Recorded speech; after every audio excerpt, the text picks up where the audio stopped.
Hello everyone, welcome to New Wealth Japan. I'm thrilled to have you here today. This channel is dedicated to helping travelers from around the world discover and experience the very best of Japan. From ancient temples and historic castles that have stood for centuries, to the vibrant world of anime, unique Japanese souvenirs, and incredible cuisine that will tantalize your taste buds, we cover it all. Japan is a country where tradition meets innovation, where you can enjoy a traditional tea ceremony in the morning and explore cutting-edge technology districts in the afternoon. It's this beautiful contrast that makes Japan so fascinating. We're passionate about sharing hidden gems, travel tips, and cultural insights that will make your Japanese adventure unforgettable. Whether you're planning your first trip or you're a seasoned Japan traveler, we've got something special for you. I'm truly grateful that so many people from all corners of the world share this passion for Japanese culture with us. Your enthusiasm and curiosity inspire every video we create. So sit back, relax, and let's explore Japan together. Let's get started. Welcome to Yasukuni Shrine. This shrine was founded in 1869 by the will of Emperor Meiji. It is one of Japan's representative shrines, enshrining approximately 2.466 million souls who gave their lives for their country from the Boshin War of the late Edo period through World War II. The name, Yasukuni, embodies the wish to bring peace to the nation. Within the grounds is the Yushukan Museum, which displays materials and artifacts related to Japan's modern history. In spring, approximately 500 cherry trees bloom in full glory, and the shrine is also known for having the specimen tree that signals the cherry blossom season in Tokyo.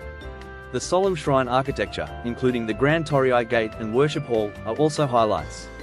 Every year, many visitors come to pay their respects to the war dead and offer prayers for peace. Various ceremonies are held throughout the year, including the spring and autumn festivals and the Matama Matsuri. Please visit quietly with gratitude for those who sacrificed their lives and with thoughts of peace in your heart. Hey everyone, and welcome to our explainer. Today we're taking a virtual trip to a place in Tokyo that is, well, it's really complicated. It's a beautiful, peaceful site that also happens to hold a deeply controversial past. This is the Yasukuni Shrine. So let's start right here, at the entrance. The characters you see spell out Yasukuni, and what's fascinating is that this name literally translates to peaceful country. Kind of ironic, right? Especially considering the massive political firestorms this exact spot kicks up all across Asia. So yeah, that's the big question, isn't it? How does a shrine dedicated to the war dead become such a huge international flashpoint? To really get it, we need to dig into its origins, see who exactly is honored here, and understand why that matters so much to so many people. All right, let's just break down the fundamentals. What is this place? And maybe more importantly, who is it for? Because the answer to that, well, that's at the very heart of the entire controversy. At its core, Yasukuni is a Shinto shrine. Now, in the Shinto faith, this isn't just a memorial, like a cemetery or a monument. No, it's believed to be the literal dwelling place for the souls, or kami, of those who died in service to the emperor. They are venerated here as deities. And the number of souls we're talking about is just staggering, over 2.4 million. This list includes soldiers, of course, but also civilian war workers, and very controversially, even conscripted Koreans and Taiwanese who were subjects of the Japanese Empire at the time. Now, to really understand its power today, we have to look at how it all started. Yasukuni wasn't just built for remembrance, it was actually forged as a tool of the modern Japanese state. This timeline here really tells the story. It was founded way back in 1869 after a civil war, but it very quickly became a central pillar of state Shinto, which was an official state ideology that basically fused religion with emperor worship and nationalism. The shrine was designed to teach people that dying for the emperor was the most glorious fate imaginable. But then 1945 happened, and everything changed. The Allied occupation came in and completely dismantled state Shinto, forcing the separation of religion and government.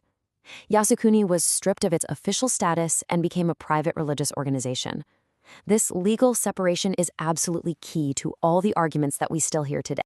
If you go to the shrine's grounds, you'll also find the Yushukan Museum, but it's not just a collection of artifacts. It's a really powerful institution that presents the shrine's official and, let's say, highly controversial version of Japanese history.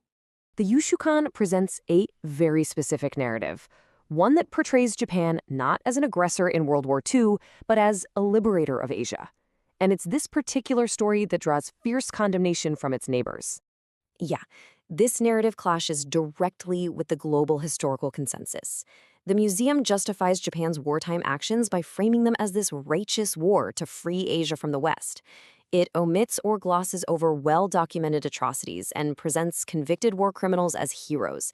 This is exactly what critics mean when they use the term historical revisionism. Okay, so this brings us to the single most explosive event in the shrine's modern history, the act that turned a sensitive memorial into an international political flashpoint. The entire firestorm revolves around this number, 14. 14 men. So who are they?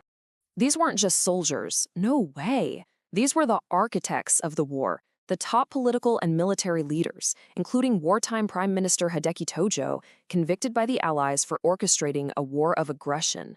So in 1978, in a secret ceremony, the shrine's priest enshrined the souls of these 14 convicted war criminals right alongside the other war dead. This single private act fundamentally changed the meaning of Yasukuni for the entire world. And this just brilliantly illustrates the immediate impact. This memo, which was discovered years later, reveals that even Emperor Hirohito, the very emperor in whose name the war was fought, stopped visiting Yasukuni because of this decision. I mean, his boycott, that speaks volumes. So how does all this history impact international relations today? Well, that secret enshrinement back in the 70s lit a diplomatic fuse that is still burning. After the secret enshrinement became public, any official visit by a Japanese prime minister became an international incident. As you can see, key visits have repeatedly sparked furious protests from China and South Korea, plunging relations into crisis mode. You have to understand, for countries like China and South Korea, which suffered these brutal occupations, a Japanese leader honoring a shrine that includes convicted war criminals is seen as an endorsement of past aggression.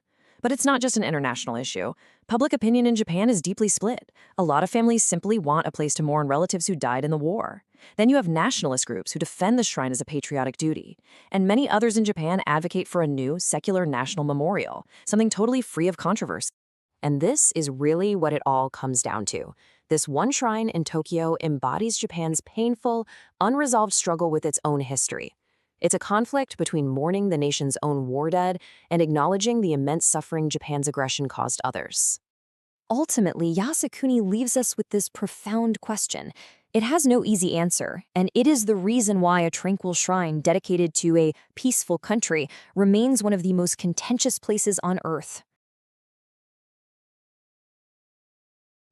And that's it for today's video.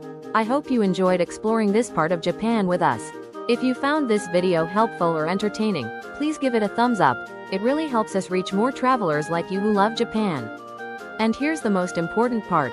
If you haven't already, please subscribe to New Wealth Japan and hit that notification bell. By turning on notifications, you'll be the first to know whenever we upload a new video. We post new content regularly, featuring different destinations, food experiences, and cultural insights across Japan, so you won't want to miss out. Now, we'd love to hear from you. Do you have any questions about what we covered today? Is there a specific place in Japan you'd like us to feature in an upcoming video? Maybe a particular Japanese dish you're curious about, or a cultural tradition you want to learn more about? Please share your thoughts, questions, and suggestions in the comments below. We read every single comment, and your feedback helps shape our future content. Also, if you've been to Japan before, we'd love to hear about your experiences.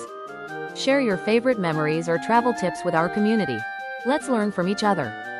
Thank you so much for watching and for being part of our New Wealth Japan family. Your support means the world to us. Until next time, safe travels, and see you in the next video. Sayonara.